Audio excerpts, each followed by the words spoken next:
السلام علیکم خواهران و برادران عزیز. من از شمایان خواهش میکنم که به من کمک رسانیدم. من در شهری شوراب زندگانی میکنم.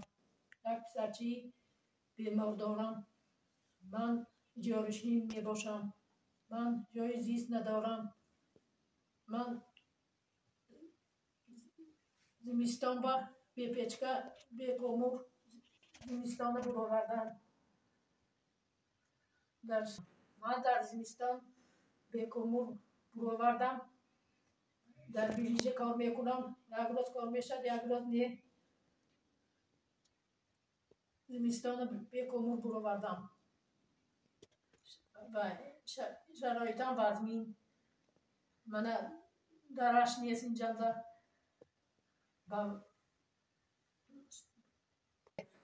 من به کمک شمایان محتاجم.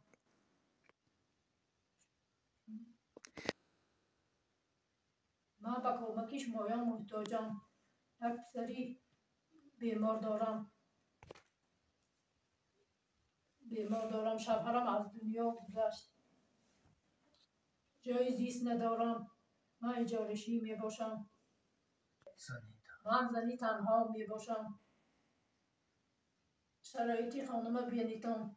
شرایطم تنگ. نه در دارد و نه بر. پسرم در هیچ بیجا کار نمی کند. تنش ناسالیم. پول نداریم. ما با کمک کنیتم.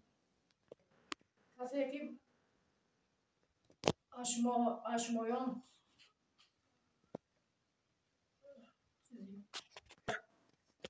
شمایان خواهش میکنم که به من کمک کنیتم.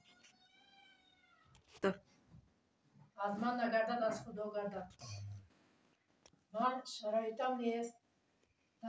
درای خانه نیست. ادیال زده شدیم. زمستان ده بی کومور گذراندم. خانه خونکانده. از من نگردد از خدا گردد. کمتر به من یادم کنیتم. بچی ناسالمان.